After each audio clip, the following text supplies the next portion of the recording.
पढ़ तो जरूर रहे 11th क्लास में, लेकिन वास्तव में 12th क्लास को अच्छे से समझने का तैयारी कर रहे हैं।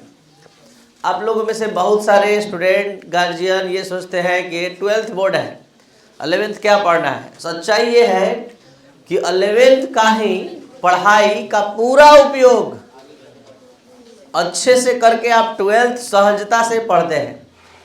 अगर जो नहीं पढ़ता है उसका क्या स्थिति रहता है, जो चीज़ आप 5 मिनट में समझ जाते हैं वो 1 दिन में नहीं समझ पाता है। अगर समझ भी पाता है, याद कर भी पाता है, तो आप जितना दिन तक याद रखते हैं वो समझ जाइए कि वो 1 दिन भी नहीं याद रख सकता है। कारण है कि आपके पढ़ने से क्या होगा, आपके उस दिन के पढ़ाई का कनेक्शन उस पिछले साल के पढ़ाई से हो जाएगा।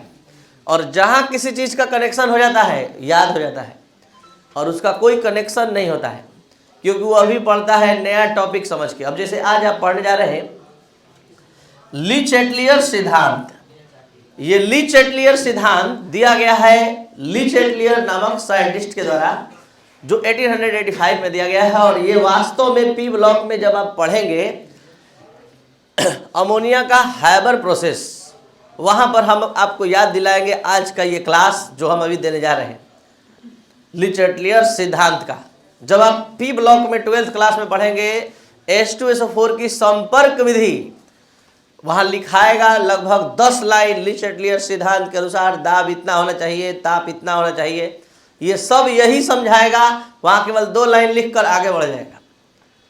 ली चैटलियर सिद्धांत के अनुसार केवल लिखा जाएगा बस। अब वो उस अनुसार को वो जानता है जो इस 11th क्लास में अच्छे से पढ़ा है।